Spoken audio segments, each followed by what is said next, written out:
So, thank you everyone for being here today and for taking the time to really improve your lifestyle. And I am so honored and so thankful that I also get to be a little part of this process.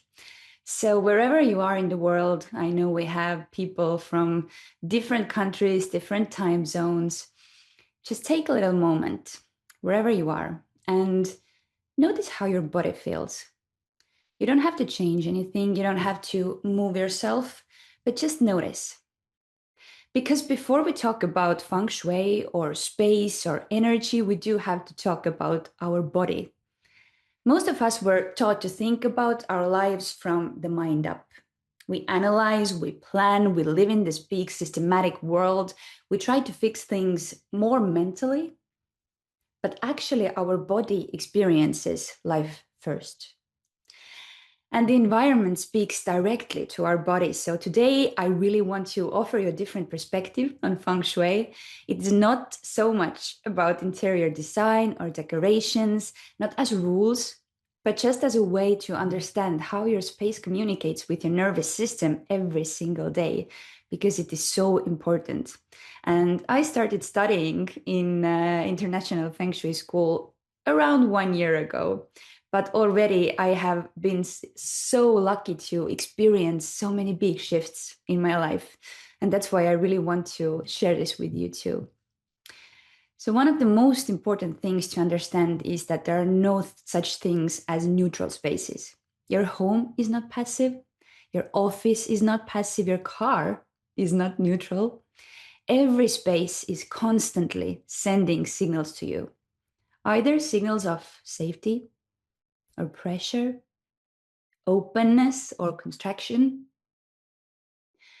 And the body reads those signals quite instantly before you even think, before you even get to put a label to the feeling, before you can explain it to yourself. The body has already decided how to respond and how you feel. So, this is why two people can walk into the same room and they can have completely different experiences there. One person relaxes, the other feels irritated. And not because the room is good or bad, but because the nervous system is responding to all the sensory information from the past and from where they are. So think of yourself going, let's say, to a dental appointment. You walk in, you smile to the administrator, you give her ID, and you go on and you patiently wait for your turn. You go and take some water, you maybe read a magazine, and then let's say Peter walks in. Peter woke up in a really bad mood. Kids were screaming, running around the house. He already had his work thoughts running through his head. He went on with his day, drove to the office, and on the way, someone turned in front of him. He really raged and he yelled at the other driver, maybe even said some bad words. And then he got into the dental office. He was rude to the administrator. He sits down next to you. He sighs, looks at the time nervously, like, oh my God, it is 5 minutes late already.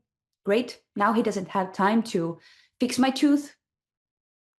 You are in the exact same environment, but your experience is totally, completely different because you have brought your environment with you from previous places, and your body and your nervous system already remembers, and it creates how you feel throughout the day. So think of your environment as something you carry with you all the time.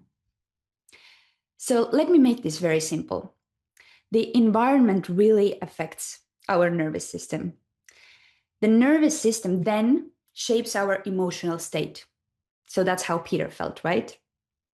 And the emotional state starts to influence your everyday decisions, how you act, and the decisions create habits, relationships, and then life outcomes.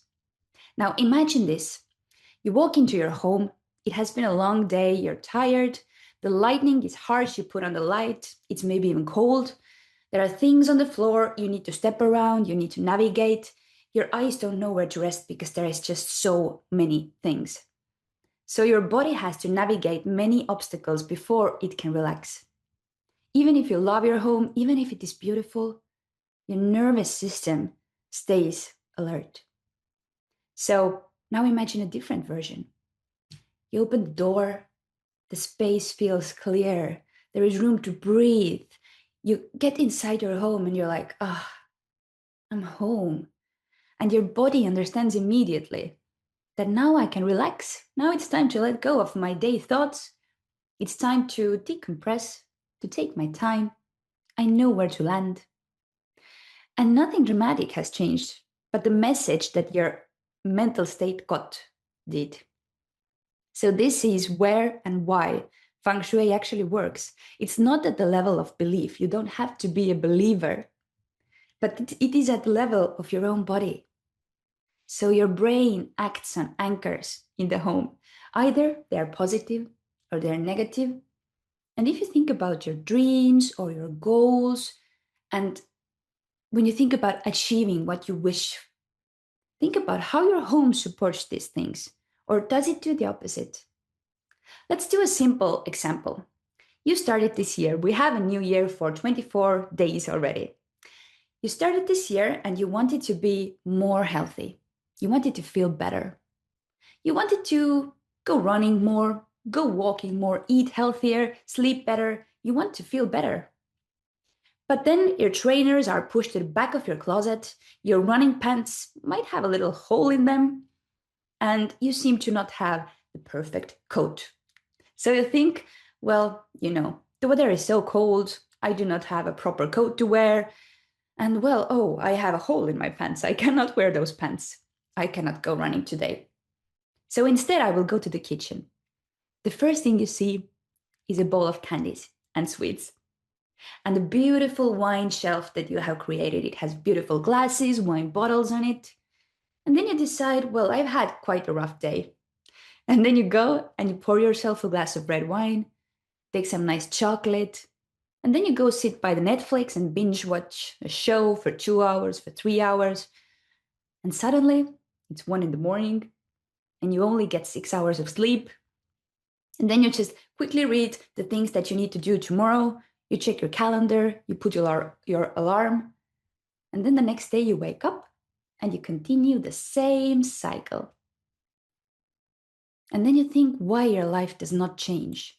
And why do you constantly feel like you're not connected with your goals? Why you don't feel better day by day, even the opposite? Because your home, your environment is constantly working against you instead of with you. And the same example goes with all parts of your life, your relationships, your money, your career, everything. So let's talk a little bit more about sensory input. So your body is constantly processing your light, the sounds around you, movement, temperature, the visuals, visual complexity. So let's talk about light, for example. Think about your bedroom. Is the light soft enough for you to rest? When you go in there in the evening, do you put on a big light from the ceiling? Does it feel like your body needs to stay alert? Instead of feeling like it can relax, it can tone down, it's time for the melatonin to come in to let you sleep very well. Or think about your living room. Is there a place where your eyes can really rest? Or are they constantly jumping from one object to another object? Visual noise is one of the biggest sources of our nervous system fatigue. And you might call it clutter. It's just clutter, I will deal with it one day, maybe next weekend. Maybe in the spring, I will have a big spring clean. But your body feels it and it experiences it as, let's say, unfinished information. So every item in your room says, look at me, deal with me, decide something about me. It's all those very small micro stressors. But when the micro stressors pile up on each other, then they combine a big ball of stress. And your body is the first one to feel it. So your nervous system never fully turns off. And then it shows up as neck pain, You feel you're tight here, back pain, then you have bad sleep quality, then you don't have enough energy to work effectively, efficiently. You feel like you can't remember things well enough. Because we have a super brain. All of us have a super brain, but it's just constantly overloaded. And then you don't have enough time for your family. And then your relationships don't work so well because they don't have time and room. Your body doesn't have room for that. And I am not talking about minimalism. You don't have to live minimally. It's just about the sensory kindness and just holding the room for yourself and thinking about every item that is in your home, thinking about how they make you feel. Because your environment is constantly asking your subconscious mind questions. It's constantly asking, am I safe here? Can I rest here? Is there space for me to expand? Think about your entryway, because in Feng Shui, we talk so much about the entryway and how important it is that it is welcoming, that it is beautiful, that you have enough light there, that you don't have shoes piled up next to your door or maybe even in front of you. Or when you come home or leave home, do you feel like your entryway immediately demanded something from you? Think about it when in the morning, you wake up and you want to look your best and feel your best and be the best version of you. You think that today I'm going to have a great day. And so then you leave your home, you leave for work, you close the door behind you, and you're like, I will come home in the evening and I will clear the shoes. And then a day goes by, and another day goes by, and another day goes by, and you still have the same mess around your door. And every day you go and face the day from the starting point. It's really hard for you to really feel your best, do your best, achieve what you want to achieve. If your home, if your environment keeps holding you back constantly, it would be so much easier for you to do whatever you want to do if you just use your home as a shortcut. Make your home help you, make your car help you, make your workplace help you. So think about your workspace. Does it support your focus? How do you feel when you land? You get your computer, you maybe have notes. How do you feel when you start working? Do you feel you have everything you need? Is everything organized? When you need a paper from somewhere, do you know where it is? When you need a document from your computer, can you find it? Or do you have chaos in your computer also? Because the devices are such a big thing for us. We use them all the time. So when our devices are cluttered, this is also a big red flag for your nervous system. When you constantly have to think about, oh, I had to find the picture, now where it was, when was it taken? And then you scroll and you scroll and you scroll and you see all those big piles of pictures you don't even need anymore. Maybe they remind you of something you have to do. It's a constant overload. So the same applies to each and every room that you're at, and not even a room. Think about what is the closest to you. Think about the clothes that you wear. These are also your environment. Your skin, your body is in this environment. How do you feel with your clothes? Do you feel like they support you?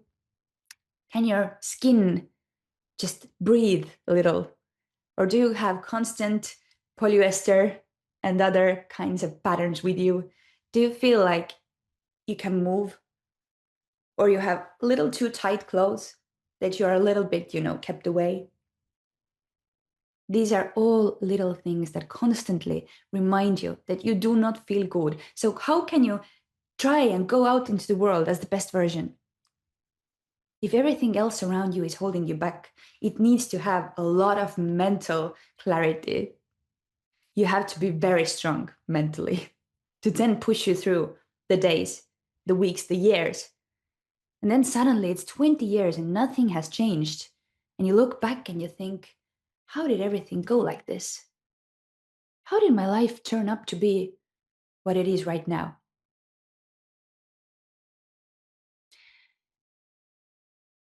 So it's not because some things are good for you or necessarily bad for you, but it's because our brain constantly wants to think about something familiar. And our subconscious mind doesn't really care about your goals, it cares about what feels known. So here is something that is very important. The nervous system does not like drastic changes. So when we try to change everything at once, we get this huge boost of motivation, let's say from the summit. Then we create some stress instead of support. So this is why small changes work better. So a little bit moving and clearing, maybe clearing out the chair so your body feels more supported. Changing a light source so your evenings soften just a little bit. Clearing one surface at a time so your eyes can rest. Take kitchen this week. Take your bathroom next week. Take your closet the other. One surface, one space at a time.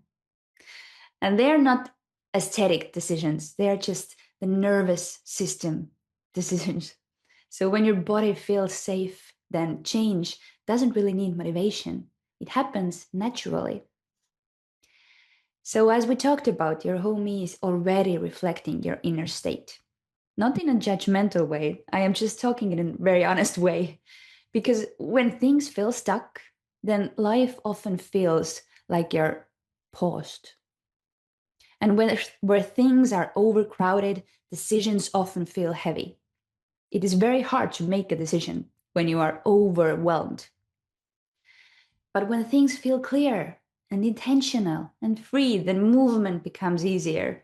This is not about fixing yourself, it's about noticing where your environment is supporting you and where it isn't. It's about the smallest habits around you. So let's say on Monday, you have finished with this beautiful summit.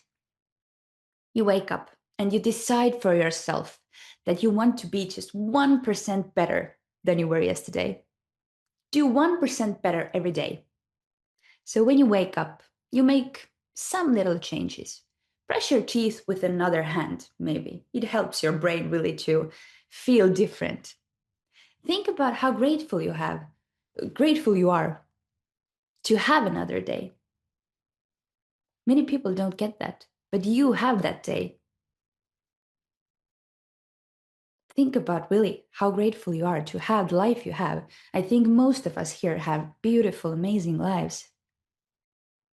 Make your morning shower a ritual. Light a beautiful candle.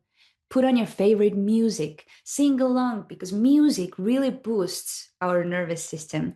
Singing wires so many positive emotions.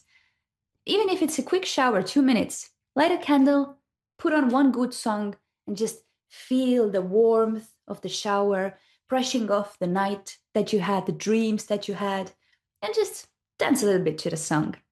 A good song. It makes you feel so much better. And turn your breakfast maybe into a beautiful conversation with your family. It doesn't have to be rushed through. If you went to bed a little bit earlier, then you could wake up and have a little bit more time for your breakfast. Beautiful. Relax into your day a little bit more. Put on the nice clothes that you keep for a special day. Fix your hair up a little. Feel better when you pass a mirror at work or at home. Use your favorite bag. Do not keep it in the closet, hidden, waiting for a special date someday that might never come. Clean your boots. Feel like you're going on a date with yourself.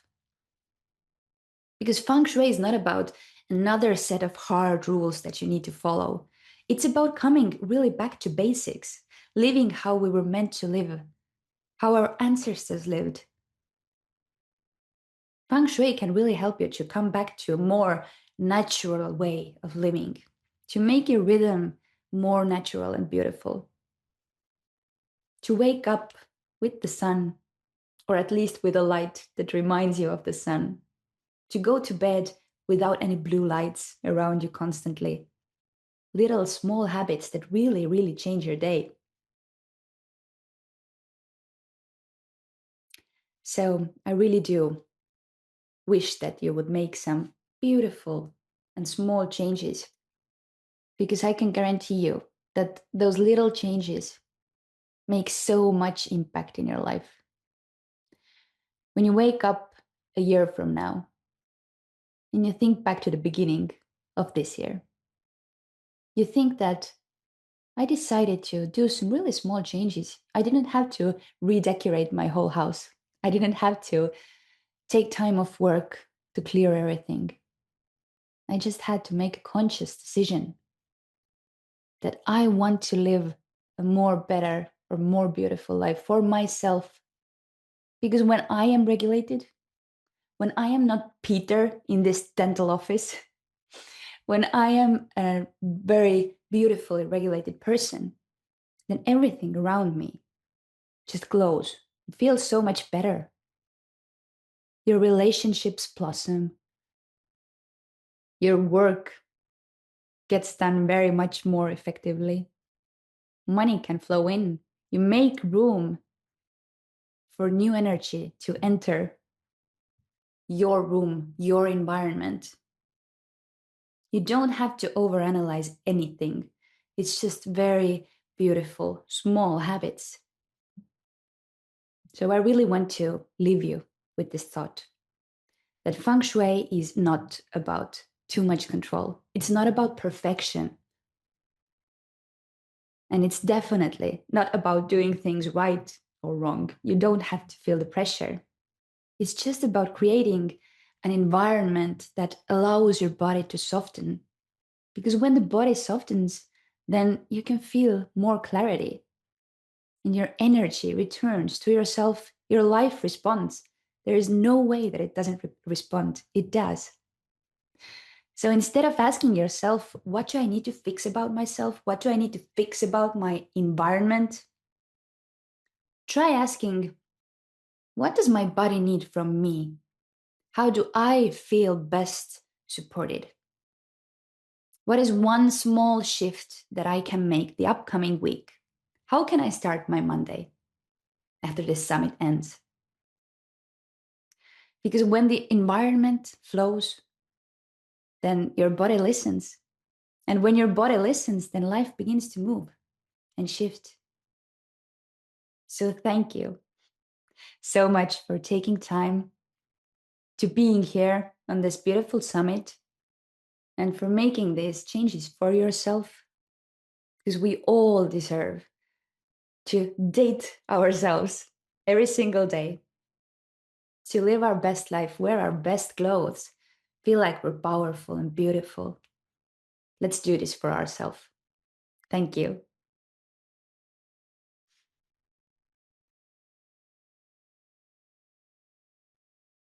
Thank you, Liisa, love. Oh, this was absolutely beautiful. Oh, Thank you. thank you so much. And I love your gift of storytelling and, kind of bringing us places, that ability to be like, you can go into this space, and if it is the same, what does that ignite in you, and how does that make you feel? And, I think I would say most of us practicing feng shui, and then a lot of the beloveds that are here and that resonate, whether you're practicing or not, we're all very empathic. We are. And so, and we were talking about this yesterday, Princess and the Pea. 100 mattresses down, you're like, there's a pea under this, or even like, I like to even think about like Goldilocks. Well, this is a bit too cold, this is a little too hot, this is just right, and it's like how we really do thrive in an environment, and how our nervous system feels in an environment where we're feeling really good. And then what happens is it teaches us and regulates us, co-regulates us to really go out of surviving into thriving. And then the beauty with that is then we can go into environments that are out of alignment, but we're so centered to the core of our being. It's okay to be in those spaces. Now we won't frequent, we'll be conscious about where we go. So I love that beautiful awareness. And Louisa says, this was such a beautiful presentation. Thank you for how you broke this down. I struggle with all the Feng Shui rules and sometimes gets lost in them. I totally agree, you know. And James was talking about this. I think everybody's been talking about that. Like like nobody knows better in our spaces than us, our soul, our highest selves, and source. You know what I mean? Exactly. And you know, you and I have had these conversations before, right? We've been talking about it for a while. That like even when I studied with Feng Shui masters in China 25 years ago, I was like, this is all a little too rigid. This is all, and it felt very patriarchic, very, you know. So I Yeah. literally have been unweaving that. And really, you know, they say, you know, feng shui came from the goddess, Mother Earth herself, you know, and there's no rigidity there, rigidity. Like it's like we're cyclical. Nature is cyclical, our ways of being through our rhythms. So the more that we can live that way, but we talk about that divine union, right? Mm. The divine, like, so we want that fluidity, that intuitive, that feeling. And we do want some structure in our space. And we do want to set up our space. And even just simple things like I know where I put my keys and that feels really good. And I have a ritual of bedtime, you know, whatever it is. So I love that. Thank you for bringing this. Alexa says, I've been thinking about this a lot lately. I have been staring at those shoes, clothes, and files. Make room for energy.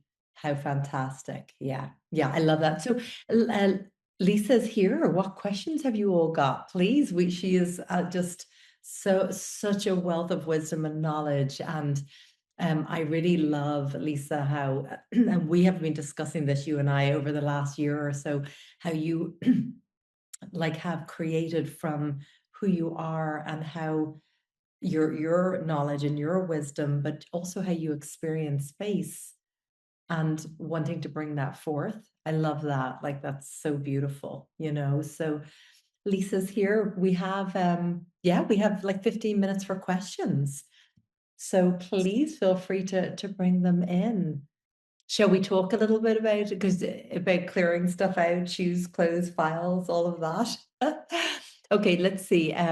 What if you live? Okay, this is from Alexis. What if you live with this? Oh, this question always comes, and let's chat about this. Okay, so what if you live with a significant other and need to manage those common spaces? So this is such a great question, Alexa, and it's been coming up over the years, you know, because you know the way it's yin and yang that usually come together, and one is very good at clearing stuff, and another is really attached to things. So, what would your wisdom be here?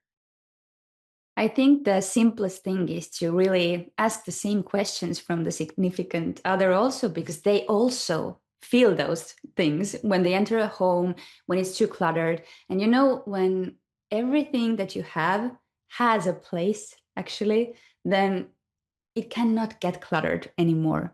So maybe there is just the beauty of clearing some energy, giving out some old things that don't need a place with you anymore, that you don't love anymore, or that you don't feel good with anymore. So just give those things away, throw those things away, and then make room, and a specific room for every specific thing. So then it is so much easier to, okay, I know keys go here, I know socks go there. To really just have room for stuff, because when your closets are all full, you don't have room to put anything there, then it is really hard, even for a very clean person or very like organized person. So just make room for the new energy, and take out your beautiful special things. Don't keep them for special days or special dates, because we don't ever know if they come. Oh, that's so beautiful. Thank you, love. And I completely resonate with everything that you shared and said. And I also feel like, well, everybody gets to be honored in the space. And we know that everything that's happening in the home affects everybody in the home, right? So when we clear clutter, we clear the space, even if we, you know, we do it, it honors everybody in the space. And same thing if there's a whole room of clutter, even if it's closed and you don't go into that room, it still is affecting everybody in the space. And I think it's so important that everybody's honored. And I've talked about this before, pre-kids, like my son is now 13 and my daughter is 10. I remember I used to be so like, well, they should only have a few toys and the play. And then kids came along. I was like, oh, okay, yeah, it's not that simple anymore. And they want, and I want them to be honored in the home, and I want us all to be honored in the space. It's kind of like I started really having that realization when I started going to people's homes. And for example, there was mothers that felt like they had no time to themselves, but every single wall space was full of art that the children had done or photos of the children. I was like, well, let's just find a bit more balance here. Let's have some of their artwork. Maybe it's one wall where you swap a picture out, and maybe there's one family wall, but what else fills you all up? What else fills you up? And so it's like honoring everybody in the space. So I love that. And then Chris says, greetings from Vietnam. Hi, Lisa. Thank you for the beautiful session. Could you please give me more examples of how to make your home support your goals better?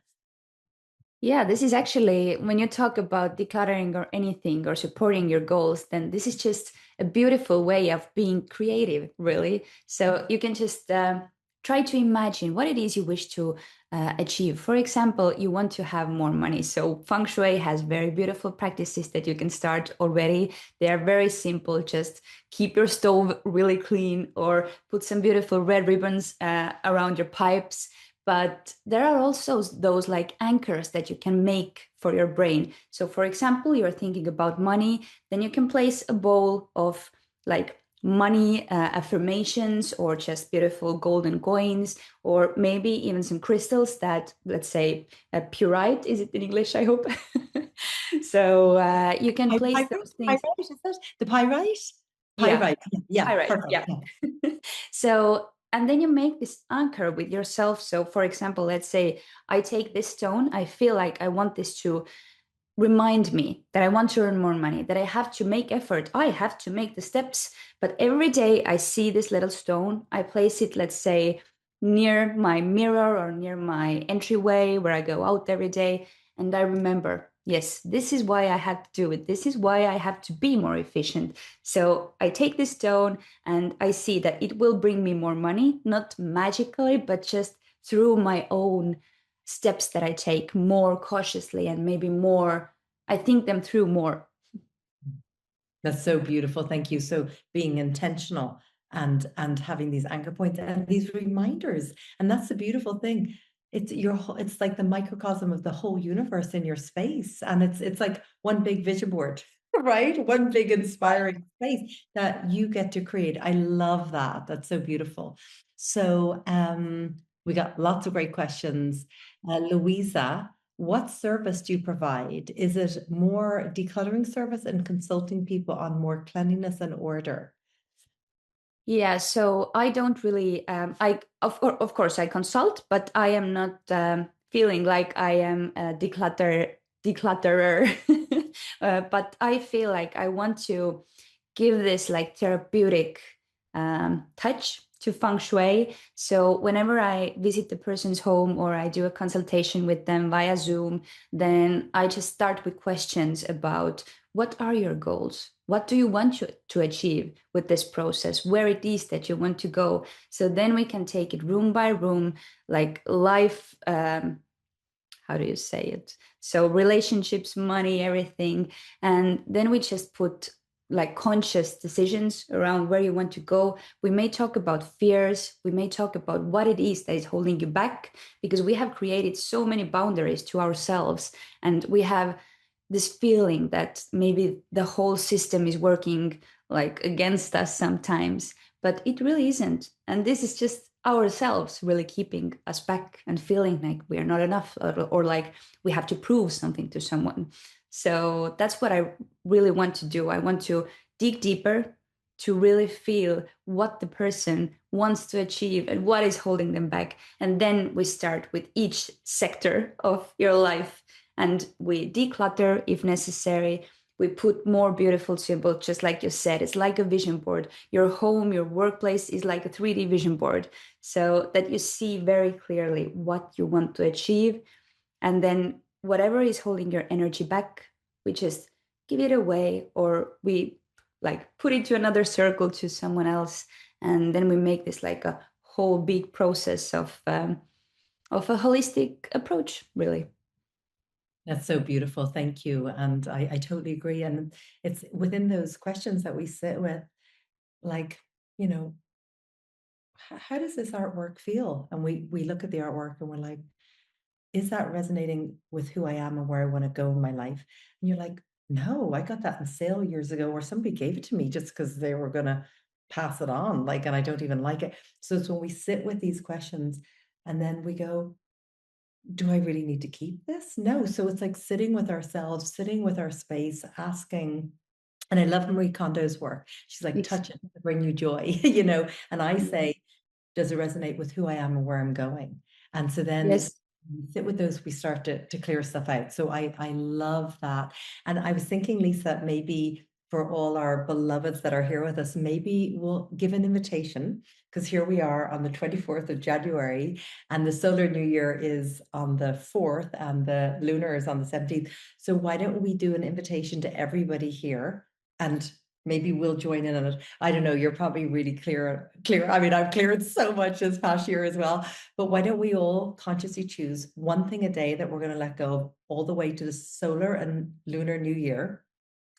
And so really our home is, and I'm not saying everybody has to be complete, and even if it's a really small thing every day, even if it's a plant that you've tried everything to help it thrive, but it's really not doing well, you've repotted, you've done the soil, you've given extra everything. Yeah. So why don't we just make a little commitment to ourselves, to our homes, to our collective, that we'll let go of something every day that is no longer in line with us. What do you think?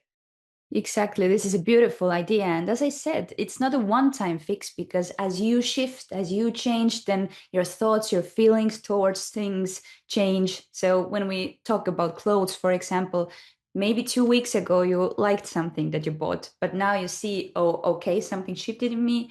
It doesn't belong to me anymore. It's not who I want to be. It does not help me go forward. So that's a very beautiful thought.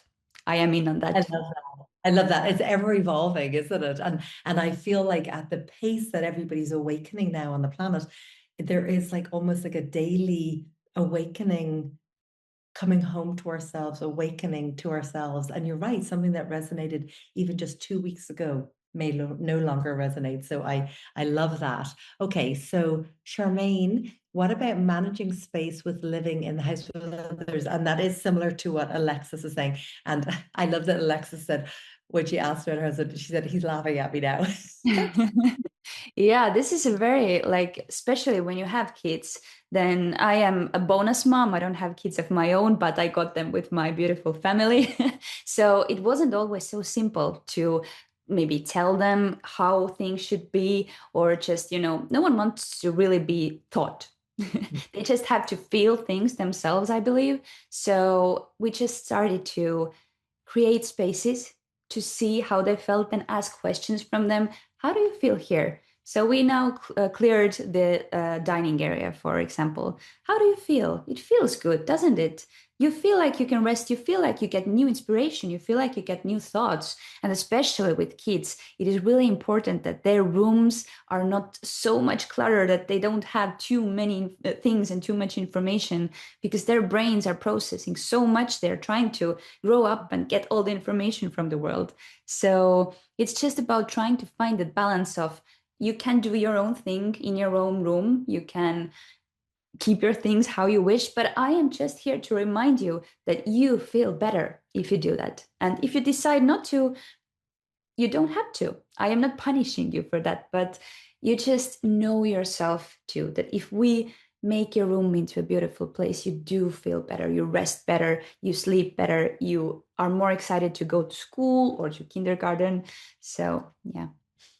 I love that. That's so beautiful. And it's a journey. It's not like, oh, I've done feng shui and now I'm done. It's ever evolving. And it's like even every day that we come in with something new, or a new energy, or a person enters our home, there's a shift in our space. There's a shift in us energetically. So it's a constant kind of invitation. And it's about being really honest and being as honest. And I feel like I always say it's like looking out through conscious eyes, and things that we may not have seen. Like, and we all have our own blind spots. We all are Exactly. growing and evolving. And like, I've had my mom come in who doesn't practice feng shui. She's come into my home. She's like, Amanda. And I'm like, she doesn't even practice feng shui, and she's pointing things out to me. And I'm like, Oh, yeah. You know, so it's so beautiful. And I always say this is why in the International Feng Shui School, like our community is so important as well, because having our sisters and brothers and throughout the International Feng Shui School master certification, we do soul supporters as well. Like we do live classes, but we do soul supporters so people can kind of show each other and each other's space, even if it's virtually, and be like, tell me. You know, we always talk about this. We always say, tell me about this piece. It's never like this piece shouldn't be here because it's all about our relationship and how that piece makes us feel, right? Not as a feng shui professional, like what we think of it. And it's always just about, tell me about that piece. And then you see people like looking at something, they're like, oh, I don't know. Oh my gosh, I got that at that time when I was feeling that way. And, you know, and that resonates, that represents that. And then you see people going, oh my gosh, why is that still my space? And we know, I always say, it was perfect and divine for the period of time that it was there because it was facilitating whatever you were moving through at that Yeah. time is helping you move through it. And then when you're done, that awareness comes in that like maybe it's time to let that go, right? Exactly. And it's really just, starting with yourself first. So if you do the changes, if you are conscious about what you do with your environment, how you hold yourself, then you will be a better person. You will be a better parent. You will be a better partner. And your partner also sees that. They see how you feel, how you shine, how you radiate more and more positive energy. And they want to feel like this too. So it's about starting with yourself. And we all constantly learn throughout our lives, and someday something doesn't click. You don't get this ideas that someone is saying, but maybe 10 years from this day they get it somehow. Someone says it again and they get it. So it's just a process. And when you constantly show up for yourself, then it starts, the other people at the household start taking it into. I love that. Thank you. And Jenny has asked us here. Hi, Jenny. Welcome, love. And I love this. How do you motivate yourself out of being stuck in that cycle you were talking about, like not getting out for that run? So this is a juicy question. This is like a really juicy question. So go ahead, Lisa. We are all like our habits are, it's so hard to change our habits when we have to do it only with the mind. So this is why your home should help you and support you. So for example, when we talk about going for that run, when you go out in the morning, you put your running shoes right next to the door. So when you come back home, you see them. It's really hard for you to say, I see them, but I am deciding to go on the couch. So this is just a small metaphor for anything, really. If you wish to have less screen time, then put your books out, put your canvas out. Maybe you want to paint, maybe you want to write in your notebook. Take your journal and put it on the kitchen table. So when you come home, you see it and you think, oh, great, I wanted to journal instead of being in TikTok or social media. When you constantly feel like you are eating not so good as you want to eat, then buy a cookbook or just maybe a beautiful picture or something, put it in your kitchen so that you can see this beautiful fresh food all the time, and maybe a bowl of fresh fruits or something on your countertop so you don't reach for the candy, but instead you maybe reach for an orange or something like this. So it's those constant small changes, because with our brain it is really hard, and motivation comes and goes. We are not all the time motivated, but when you constantly see the things that are good for you and that help you with your habits, then it is easier for your body to do the change. I love all of that. Thank you. And I always say it's like create the village and they'll come. You know, that saying, create the village and they'll come. And it's like we don't have control of the library or the retail store or a friend's house or a restaurant. We don't have control, but we do get to create our own sanctuary, our own sacred space that we said is the entire universe, right? We get to create an altar. It is our entire vision board that gets to inspire us, right? And you know, I talk about this a lot. I've been in and out of over 40,000 homes, and I've gone the amount of homes that I've gone into, and people have guest bedrooms set up for guests that come one weekend a year.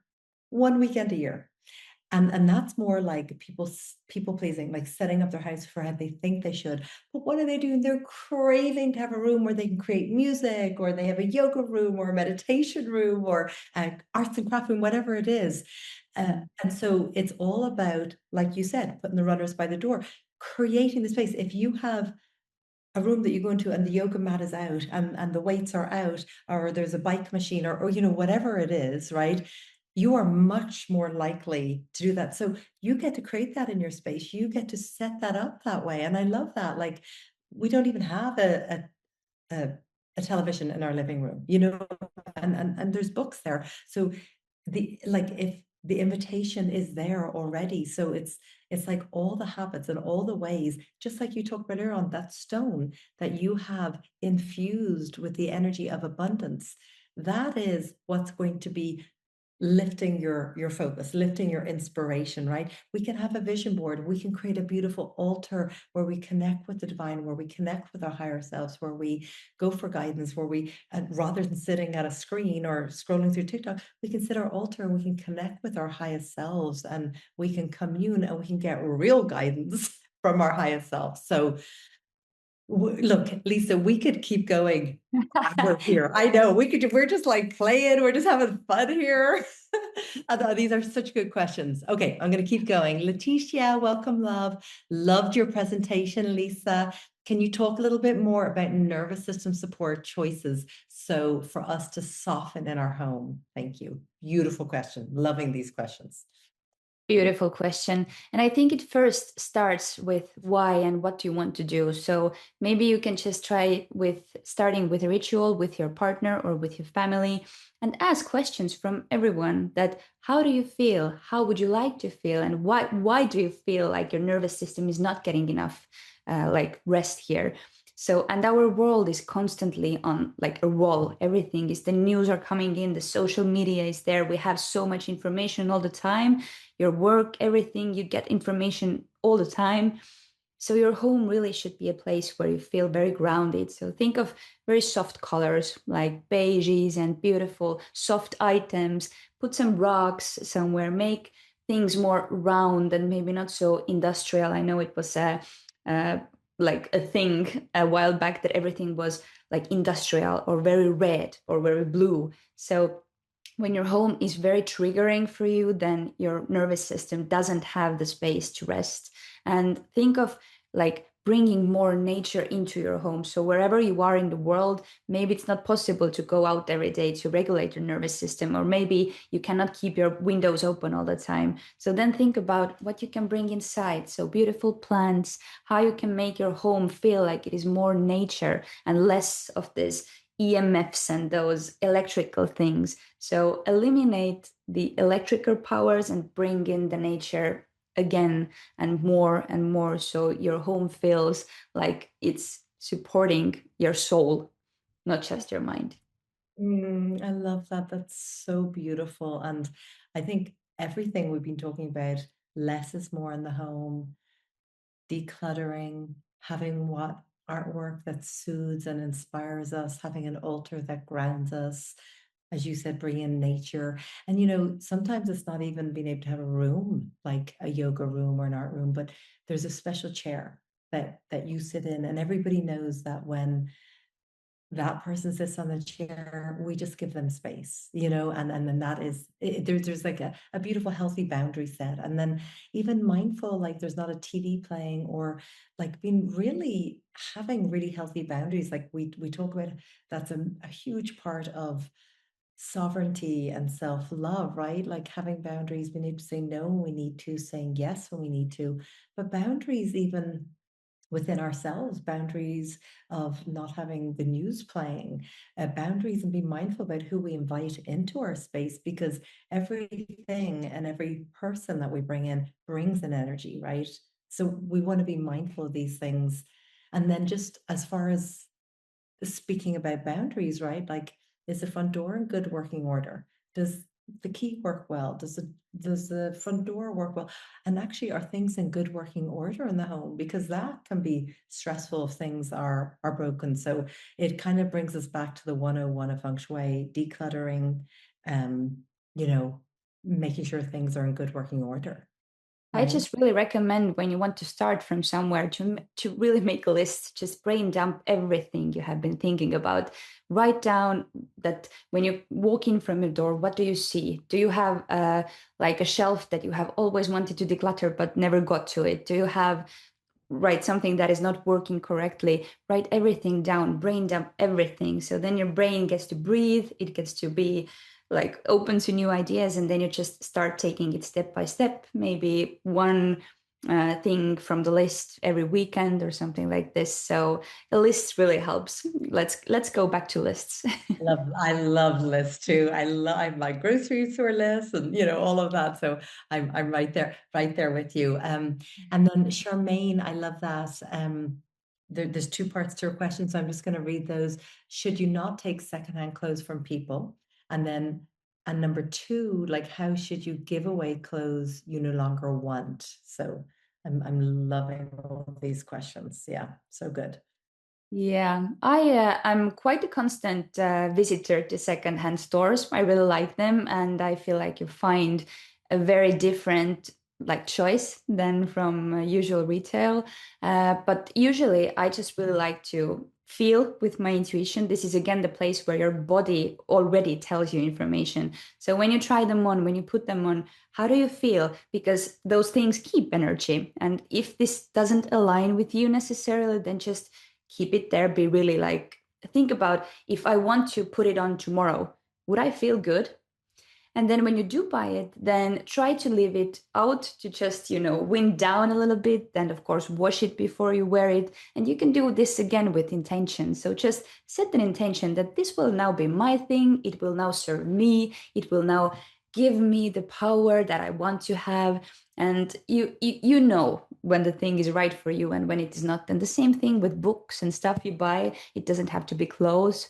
And how do you give away your clothes that you no longer want? You can just do it in categories. If something is broken or it doesn't look good anymore, then just throw it away.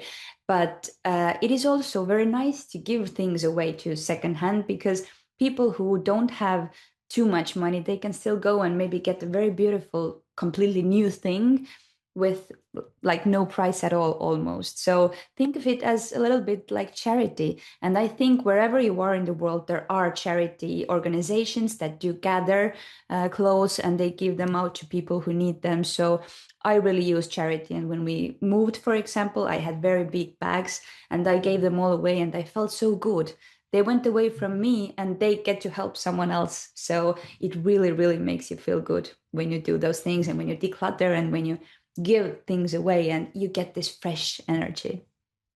I love that. I love that. And everything you shared as well. And, it's just about, well, do I feel good in this? And does this align with me? And do I feel good? And do I like how I feel when I'm wearing this? And, some things that I often see if people were maybe in a corporate job and then they decide to go into a different field, maybe they start their feng shui practice, but they keep all these corporate clothes for the just in case.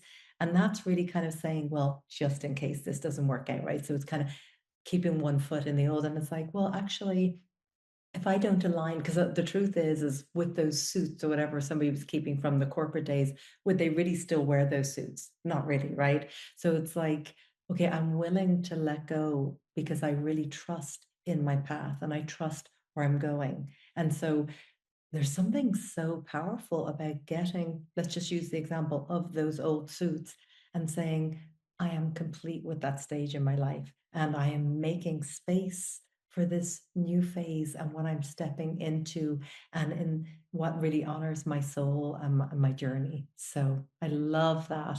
And Nabuya says, what an amazing presentation. I loved all your advice and all your reminders. So thank you, Lisa. This was just absolutely divine and so fun. Like we get to, I feel, the amazing thing about practicing and teaching feng shui is you really don't feel like you work a day and you're like, we all just get to hang out, chat about what we love. Right? So Exactly. Thank you so much. It has been amazing, and you had so many beautiful questions. I am so happy that you liked this session. And if you have any other questions, then you can find me on social media, and I am so happy to chat and to talk with you. So whoever wants to find me or has any other questions, then Solera Feng Shui, and it's under the program also. You can find it from there. So thank you so much, and thank you to your beautiful school. This is amazing that you do. And I think you're creating so big change in the world, because when many more people are learning this beautiful practice, then they just can become healers and help so many other people. So I am just so grateful. Thank you so much. Likewise, thank you, Lisa. Thank you for sharing your light and your wisdom and your expertise and all that you shared. I know it was so powerful, and I really enjoyed, and I know everybody did. So thank you. Chris says thank you, Lisa. Alexis is very helpful. Good vibes. Thank you.